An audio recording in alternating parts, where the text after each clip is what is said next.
Doctor Mizanur Rahman Azhari ভাই, যার কণ্ঠে কোরআনের কথা শোনার জন্য লক্ষ লক্ষ তরুণ যুবকেরা ছুটে যায়। এইটা দেখে এক মাজারপন্থী আলেম সাদিকুর রহমান, এরা একটু ভণ্ডামি করে, অন্য তরিকার মানুষ। আমার ভাইয়েরা, ডক্টর মিজানুর রহমান আজারিকে অপমান করে বলেছেন, কেউ যদি আজারির কাল্লা এনে দেয় তারে নাকি 10 লাখ টাকা দেবে। জোরে একটু বলেন নাউজুবিল্লাহ, আর একটু জোরে বলেন না নাউজুবিল্লাহ। একজন আলেম কি এই কথা বলতে পারে যে আজহারির কাল্লা চাই? বলতে পারে? পারে না। যেই ভণ্ড পীর সাদিকুর রহমান ডক্টর মিজানুর রহমান আজারি ভাইয়ের কাল্লা নেওয়ার জন্য 10 লাখ টাকা ঘোষণা করেছে, আমরা প্রশাসনকে বলতে চাই 24 ঘন্টার মধ্যে ওই পীরকে গ্রেফতার করতে হবে। কথা বলে ঠিক কিনা? ডক্টর মিজানুর রহমান আজারি ভাই এই দেশে এসে মাত্র 2টা প্রোগ্রামে কথা বলেছেন, পেকুয়া কক্সবাজার আর যশোরে আত্মিন ফাউন্ডেশনের উদ্যোগে যে 3 দিন ব্যাপী ঐতিহাসিক তাফসীরুল কোরআন মাহফিল হয়েছে। আগামী 10 তারিখ সিলেটে নতুন এক ইতিহাস সৃষ্টি হবে। আল্লাহু আকবার বলেন। যে মাঠে আল্লামা সাঈদী হুজুর কথা বলেছেন, সেই মাঠে কথা বলবেন ডক্টর মিজানুর রহমান আজহারি। আল্লামা সাঈদী হুজুরের যোগ্য উত্তরসূরি হিসাবে ডক্টর মিজানুর রহমান আজহারি ভাইকে আল্লাহ কবুল করুন। সিলেটে এক নতুন ইতিহাস সৃষ্টি হবে, লক্ষ লক্ষ মানুষ। আল্লাহু আকবার বলেন।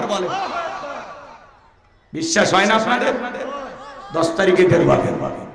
এসে গেছে 10 তারিখ। কথা কয় না? এসে গেছে না? রাগ করতেছেন আপনারা?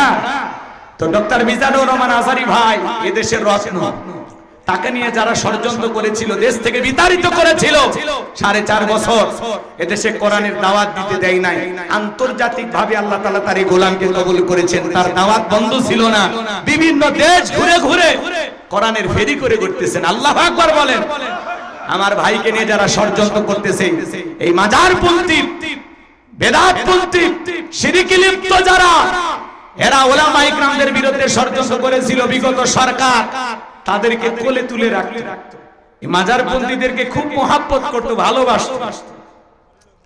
ওরা বুঝতে পেরেছে যে মানুষ যদি একবার ডক্টর মিজানুর রহমান আজহারি এবং ওলামা ইকরামদের কণ্ঠে হক বুঝতে পারে, সত্যটা বুঝতে পারে, তখন আমাদের এই মাজারের ব্যবসা চলবে, এই ব্যবসায় ভাটি পড়ে যাবে।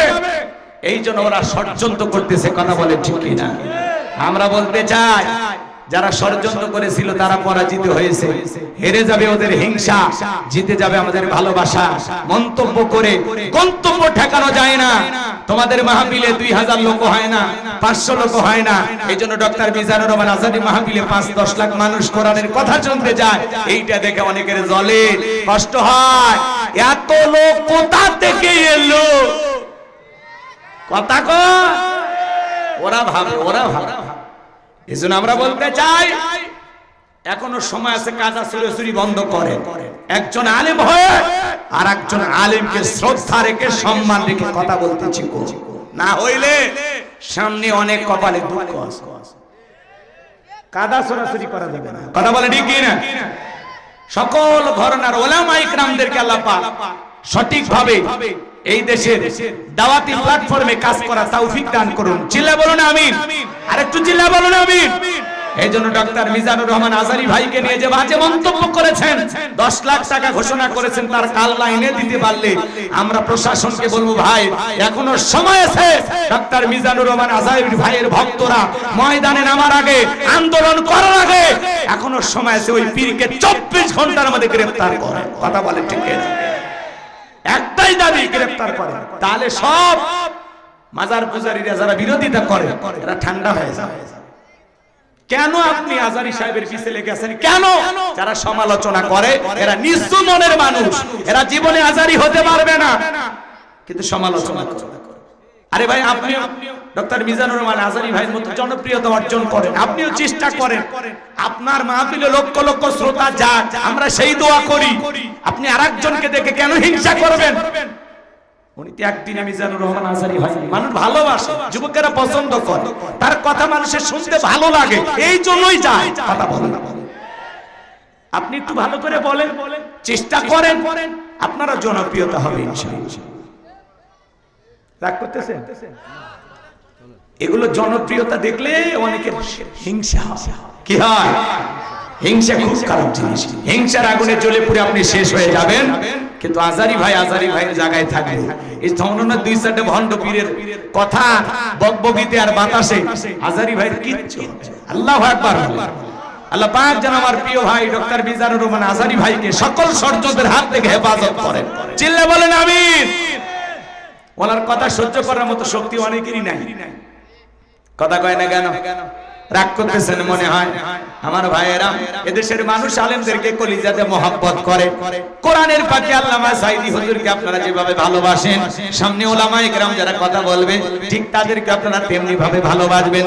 আলেমদের প্রতি মহব্বত আর ভালোবাসা থাকলে বাজার, এই ভালোবাসা মহব্বত আপনাদেরকে কখনো গোমরাহি বানাবে না। কথা বলেন ঠিক কিনা?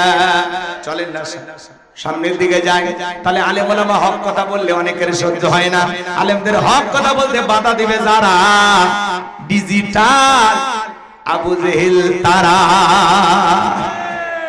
ওই যে আবু জেহেল কি স্লোগান ছিল? আলগাউ ফিহি লাআল্লাকুম তাগলিবুন।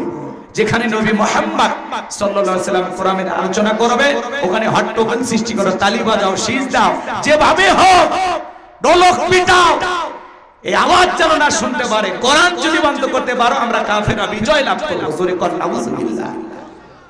আবু জেহেল ষড়যন্ত্র করেছিল, উতবা সাইবা ষড়যন্ত্র করেছিল, ওরা যেমন বন্ধ করতে পারে নাই, ভবিষ্যতে যারা ষড়যন্ত্র করবে এরাও কোরআনকে বন্ধ করতে পারবে না। উল্টো কোরআন বন্ধ করার ষড়যন্ত্র করবে যারা, ক্ষমতার দুয়ার আল্লাহ তাদের বন্ধ করে দিবে। কথা বলে ঠিক কিনা? আমার ভাইরা চলেন সামনের দিকে যাই। এইবার কারণ দেখে বলে সব তোমার যা বলার তুমি বলো, আমি তোমার সাথে আছি। শব্দটা বলতেছে কারণ তুমি বসে পড়ো, আমি যেহেতু দাঁড়িয়েছি বলার জন্য আমাকে বলতে দাও। এইবার শব্দটাকে বলে জনগণ শোনো দিয়ে মন, আমি জীবনে কোনোদিন মুসা নবীকে দেখি নাই। আজকে মুসা নবীর আলোচনা শোনার পরে আমার পাষাণ হৃদয় গলে গেছে। আমি সিদ্ধান্ত নিয়েছি আর খারাপ কাজ করব না, অশ্লীল কাজ করব না। আমি তওবা করে ঈমান গ্রহণ করতে চাই। সুবহানাল্লাহ বলেন। আলেমদের ওয়াজ শুনে বেনামাজি নামাজি হয়ে যায়, সুদখোর ঘুষখোর ভালো হয়ে যায়, চোর ডাকাত ভালো হয়ে যায়, দাড়ি কাটা যুবকটা দাড়ি রাখে, বেপরদায় চলা মা বোনেরা পর্দা করে। কথা বলেন ঠিক কিনা? এইবার ভাইয়েরা আমার সবটা ডেকে বলতেছে কারণ কেন লাফালাফি করতেছে আপনারা জানেন। গোপন তথ্য ফাঁস করে দিয়ে বলতেছে এই কারণ গতকাল রাত্রিতে আমার বাড়িতে গিয়েছিল, 1 বস্তা টাকা আমারে দিয়েছে অ্যাডভান্স হিসাবে, আর সাক্ষী দেওয়ার পরে আরেক বস্তা টাকা দেবে, বিনিময়ে আমাকে এই কথা বলতে হবে নবী মুসা দিনের বেলা ওয়াজ করে আর রাতের বেলা আমি সবদার সাথে রাত কাটাই। আপনাদেরকে সাক্ষী রেখে বলতেছি মুসা নবীর চরিত্র ফুলের চাইতেও পবিত্র। ওই কারণ হলো আমি সবদার নিয়মিত ভক্ত। বলুন আল্লাহু আকবার। ওয়া মাকারু ওয়া মাকারাল্লাহ আল্লাহু খায়রুল মাকিরিন। খেলাকার যে গর্ত করেছে নিজের গর্তে নিজেই পড়েছে। কথা বলেন ঠিক কি না? এজন্য বাজার কোরআনের পাখি আল্লামা সাঈদী হুজুরের বিরুদ্ধে যাদেরকে সাক্ষী বানানো হয়েছে তারা বারবার বলেছে আল্লামা সাঈদী হুজুরের কোনো অপরাধ ছিল না। কথা বলেন ঠিক কি না? হিন্দু মানুষ পর্যন্ত সাক্ষী দিয়ে বলেছে উনি 2 বার এমপি ছিল। মায়ের কোলে শিশু যেমন নিরাপদে ছিল আমরা তেমনি নিরাপদে ছিলাম। গলা পানিতে নেমে আল্লামা সাঈদী মানুষের ঘরে খাবার পৌঁছায়া দিত। আমার ভাইয়েরা এইবার শব্দ বলতেছে, সব তত্ত্ব যখন শব্দ ফাঁস করে দিল নবী মুসা রাগান্বিত হয়ে ডেকে বলে আল্লাহ চাইতে গেছিলাম যাকাত, আর এত বড় ষড়যন্ত্র মেনে নেওয়া যায় না। আল্লাহ কারণে ধন সম্পদ সহজ যেন জমিন কারণকে গ্রাস করে ফেলে। আল্লাহ দোয়া মঞ্জুর করলেন। কারণে ধন সম্পদ সহ যখন হাঁটু পর্যন্ত জমিনের মধ্যে চলে গেল, বলে ব্যাপার না, উঠতে পারবো, দেহে শক্তি আছে। গলা পর্যন্ত চলে গেছে, বলে ব্যাপার না, দেহে শক্তি আছে, উঠতে পারবো। এইবার যখন গলা পর্যন্ত চলে গেছে, এরকম আস্তে আস্তে চলে যাইতেছে নিচের দিকে, তখন বুঝতে পেরেছে আর বুঝি বাঁচা গেল না।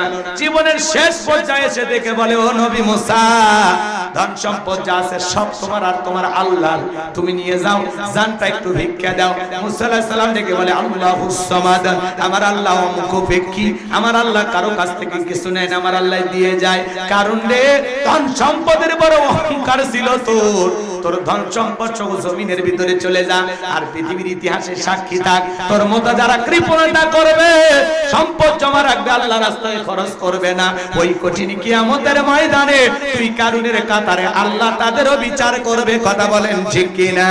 এজন্য সূরা তাওবার ভিতরে আল্লাহ বলেছেন, যারা স্বর্ণ রূপা টাকা পয়সা জমা রাখে, আল্লাহ রাস্তায় খরচ করে না, আমার আল্লাহ বলেন তাদের জন্য রয়েছে আযাবের সুসংবাদ। জোরে কোন নাউযুবিল্লাহ।